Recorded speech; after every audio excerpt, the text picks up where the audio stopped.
everything that you have done in physics so far. Physics 105, everything we've done so far in Physics 107, all of Newton's laws, all of Maxwell's equations, all of the laws of electricity and magnetism. All of this was basically already well in place by the early 1900s. And in fact, by the end of the 1800s, the story goes that many physicists were very happy with themselves, right? We thought we had a very clear understanding, a very clear physical understanding of nature. In fact, it was a famous quote by Lord Kelvin of the Kelvin scale of temperatures.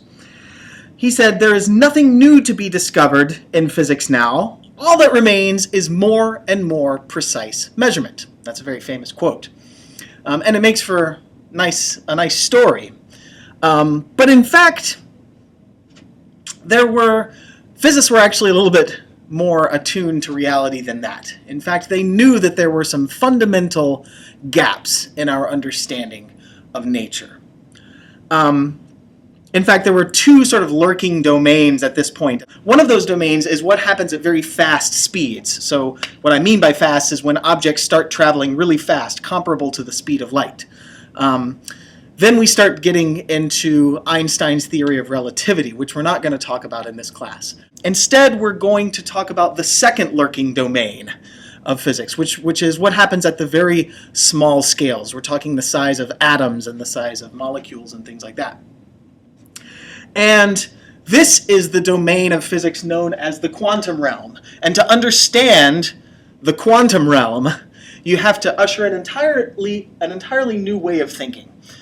And that's what we're going to start talking about now. Now, how did we know that the rules that we so cherish in our day-to-day lives, Newton's laws, Maxwell's equations, things like that, how do we know that these laws don't actually apply at these very small scales?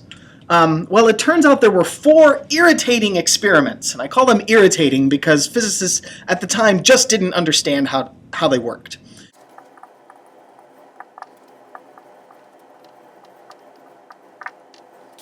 And we're going to talk about most of these in some detail. The first irritating problem was what happens when a hot object emits light. That's called blackbody radiation. We're going to talk about that today.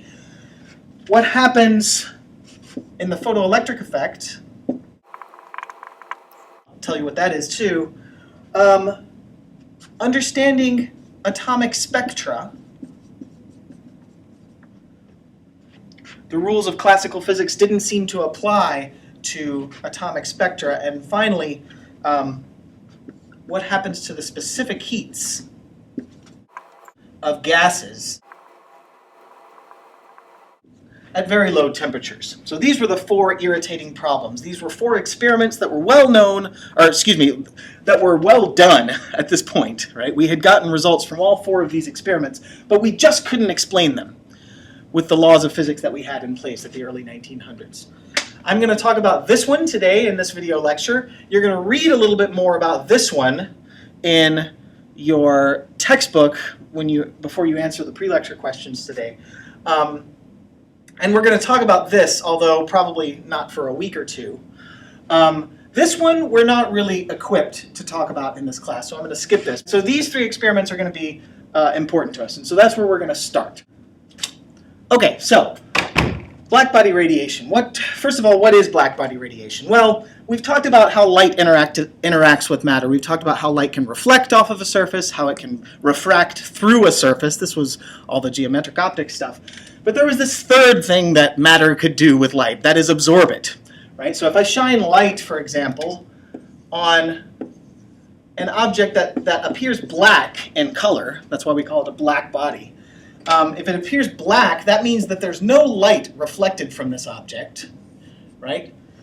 So the only option, and light can't pass through the object, so the only thing that can happen to this light is that it gets absorbed, right? So a blackbody is defined to be something that is a perfect absorber of light.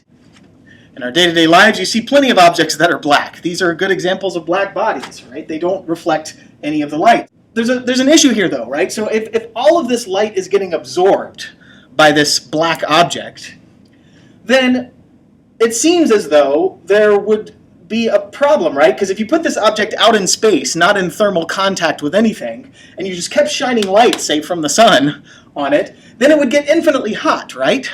It would just heat up as the energy from the electromagnetic waves got dumped into it. It would heat up, and that would proceed without limit, right? So that can't be the entire story. In fact, light from a black body must somehow get processed inside of the absorber and then re-radiated. And that's the radiation I want to talk about. That's blackbody radiation. So you heat up a black body, and then you look at the light that comes out of it, right? You've all done this. You've probably done this many times in your home when you turn on your stove, right? The black, if you have an electric stove, for example, the black rings turn they start to glow sort of a reddish orange, right? That's an example of an object that doesn't like to reflect light. It's a black body, but when you heat it up, it emits light, right? That's blackbody radiation. And it does so because it's hot. Now, it turns out that the light emitted from a black body behaves the same no matter, and it doesn't matter what type of material it is. It could be a black lump of coal, it could be a black piece of plastic. It doesn't really matter. If you heat it up, it emits light in a very particular way, which seems to suggest that blackbody radiation is something fundamental because it doesn't depend on the material involved. And so what I'm going to show you here is just the experimental result. This is what happens when you heat up a black body and you look at the radiation coming away from it. So I'm going to make a plot here of intensity. Intensity, is watts per square meter. That's just the amount of energy or the amount of power per square meter transmitted by an electromagnetic wave. So the intensity of the light as a function of, say, frequency. And so what I mean by this is how much light, so at a particular frequency, how much light, how intense is the light coming out of the black body at that frequency. At low frequencies, the intensity is small, but then it increases and then decreases like this. This is just the experimental result. Okay? There's some frequency at which maximum. There's some frequency at which we get a lot of light, and any frequency below that we get less light, any frequency above that we get less light. So there's some frequency that we call the peak frequency. And this is what we call a spectrum because it's a measure of intensity as a function of frequency. This is called a spectrum. Now, it turns out that so this is, say, for like a medium hot object. If I make a colder object, then two things happen. Number one, if the black body is colder, then it's going to emit less total light, which means that the peak itself is going to be smaller. There's going to be less area under the peak, right? Not only that, though, it turns out that the peak frequency goes down, right? So this would be a lower temperature black body would give me a spectrum that looks something like the orange thing that I have here. A higher temperature, if I were to take a black body and make it really, really hot, then it's going to emit more light, and the peak frequency is going to shift to the right. So in this case, the peak frequency might be here, and for this guy, the peak frequency might be over here, right? So I drew these orange and blue for a reason, right? Because blue light has a higher frequency than orange light, right? And so anything that's emitting blackbody radiation in the blue part of the spectrum is going to be hotter than light than like your stovetop, which is emitting light in sort of the orange part of the spectrum. Now, this is just what experiment tells us, right? I've not explained these curves. I'm just showing them to you. Just for some reference, your stovetop, when you see this sort of reddish orange glow of your stove, that means your stovetop is about 500 degrees Fahrenheit. Now, in fact, that means the blackbody radiation curve from your stove is actually peaked in the infrared. There's just a little tail that dips into the visible part of the spectrum, and that's what we see as the reddish sort of orange glow. An incandescent light bulb, on the other hand, is about 5,000 degrees Fahrenheit, which is why the peak is in the visible part of the spectrum. It's shifted, the peak is shifted from orange to the middle part of the spectrum, so we see white light. We see lots of red, we see lots of blue, we see lots of green, so it all mixes together and gives us white light. The sun, for example, is at about 5,780 Kelvin, and that emits light that's in sort of the white part of the spectrum as well. Rigel, which is a star in the constellation Orion, burns at about 20,000 Kelvin, much, much hotter than the sun, which is why Rigel has a bluish color when we look at it. So again, as the temperature of the object increases, right? So this would be at a high temperature black body. This would be a medium temperature and a low temperature. As the temperature increases, the total intensity goes up as well as the peak frequency, right? And in fact, you can do some experiments where you take a black body and as a function of temperature, you find the peak frequency. And what you find is that it increases linearly. As you increase a black body, the peak frequency goes up linearly. And you can do all sorts of experiments and get a best fit curve to such data, right? And if you measure the slope of this best fit curve, then you find that the peak frequency goes up linearly with temperature, and then the slope of this graph would be your fit parameter, and when you do that, you get something known as Venes Law. There's no deep physics in here at all. It's just purely fitting to experimental data in the way that I've shown you here. What you find is that the constant of proportionality between peak frequency and temperature is about 5.88 times 10 to the 10th. Now to make this work out, frequency better come out in inverse seconds, and it better cancel a temperature. So I've got that's my constant of proportionality. So this is what we call Venes Law. By the way, in your textbook, this is the same formula as equation 28.7.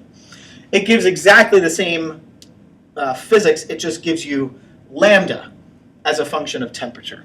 And you find that lambda is inversely proportional to temperature because frequency is inversely proportional to lambda.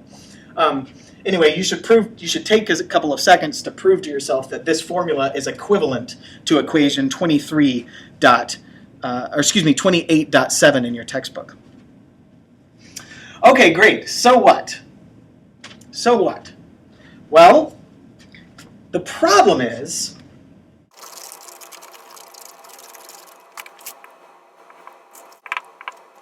okay, I'm just going to redraw this again for a second. This is the experimental result. This is what we measure. So the problem is that if you take all of the physics that we knew at the time, this includes all of electricity and magnetism, all of the Newtonian physics that you learned in Physics 105, and also all of the statistical and thermal physics that we knew at the time, which you haven't really talked about in your physics class. But you put all that together, and you get a prediction of what the intensity as a function of frequency should look like from a black body. And it doesn't look like this. The classical prediction looks very different. At low frequencies, it agrees pretty well. In fact, the two curves lie almost exactly on top of each other for low frequencies. But for high frequencies, the classical prediction and the experimental data differ wildly. These two things just massively diverge for higher frequencies, which is a big problem. In fact, this phenomenon, this disagreement between the classical prediction and the real experiment for a black body is called the ultraviolet catastrophe, right? It tells us that as you heat for an object of even modest temperature, as you go to higher and higher frequencies, the intensity diverges. It just gets bigger and bigger without bound, right? This means that even for a relatively cold oven, you open it up and your face gets burned off with X-rays. That obviously doesn't happen. So there's got to be a problem with this classical prediction. Nonetheless, physicists thought about this a lot and tried to come up with lots of different exceptions, explanations, possibly little pieces that might be incomplete or need to be tweaked in the classical physics. None of it worked, right? The bottom line is that our classical understanding of physics was just wrong in this case. It just didn't work.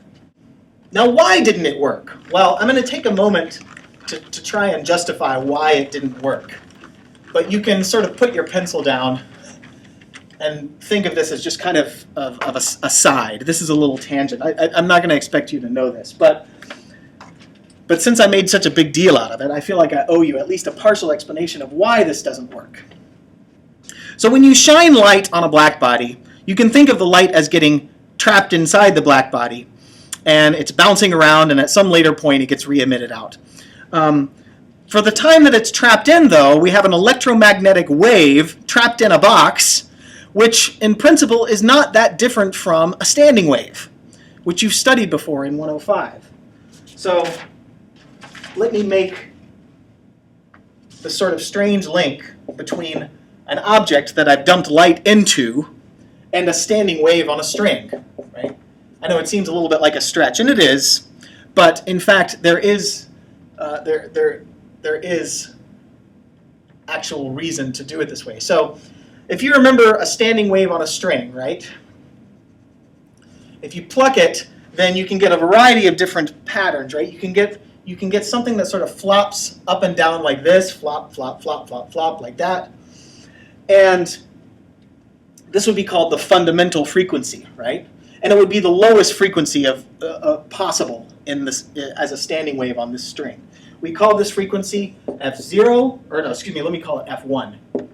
And the wavelength would be lambda 1. In this case, the wavelength would be twice the length of the string, although that doesn't really matter.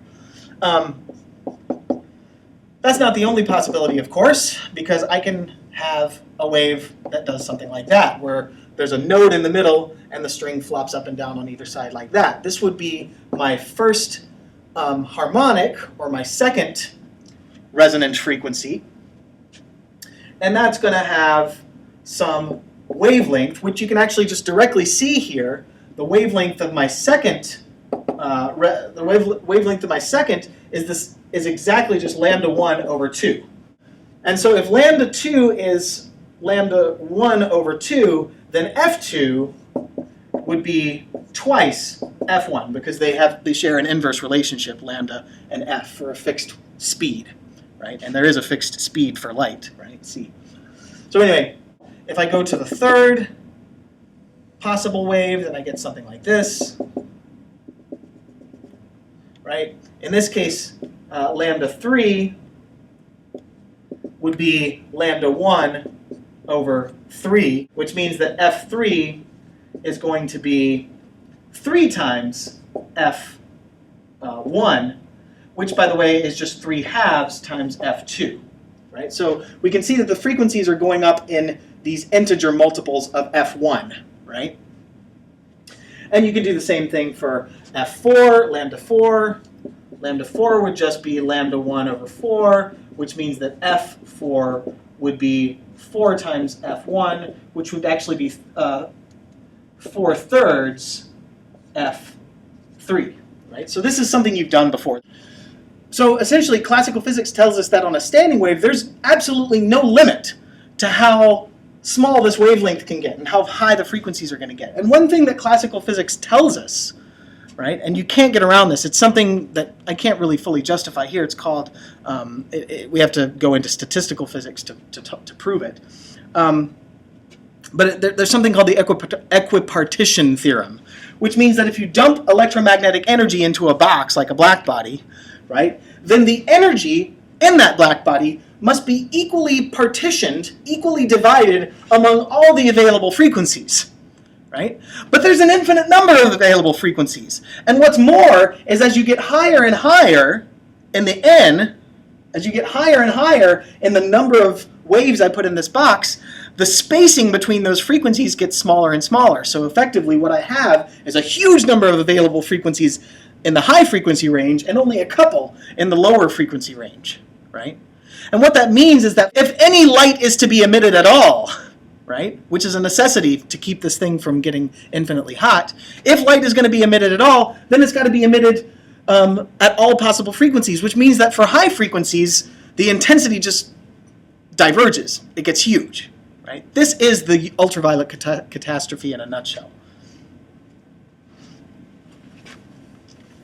Okay, now, let's get back to the task at hand. So this is where the aside stops, and now we're getting back to the important stuff.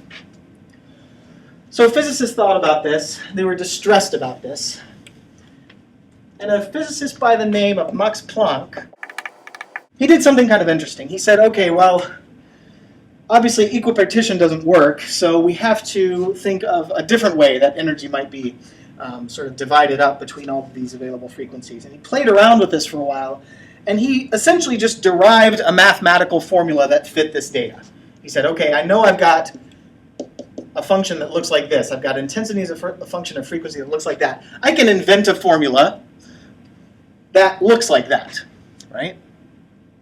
And he did it. He came up with a formula that does that. It's not that hard to do. With a little bit more, with a little bit of math background, just about anybody can invent a formula that looks like this.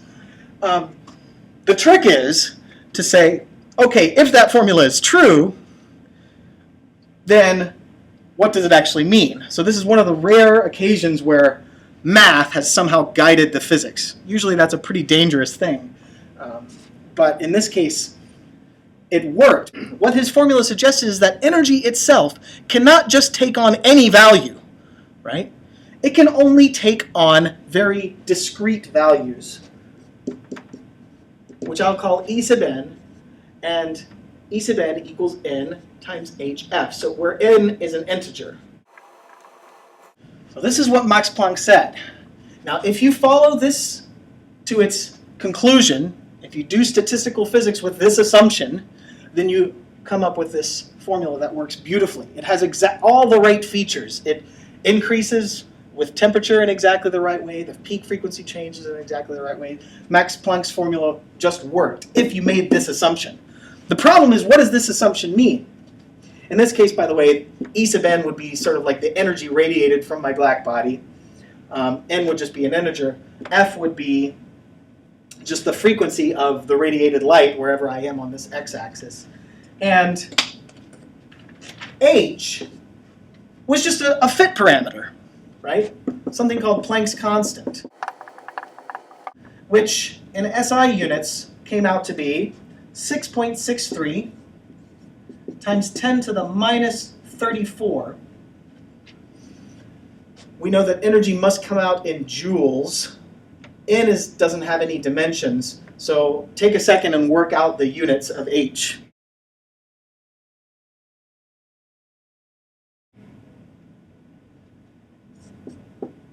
In SI units, H had better be in joule times seconds. Now, what's the significance of this? Okay, I mean, I realize that it's hard to see the connection between this formula and this picture, but there is one. It's a little bit above us mathematically at the moment for me to actually show it to you.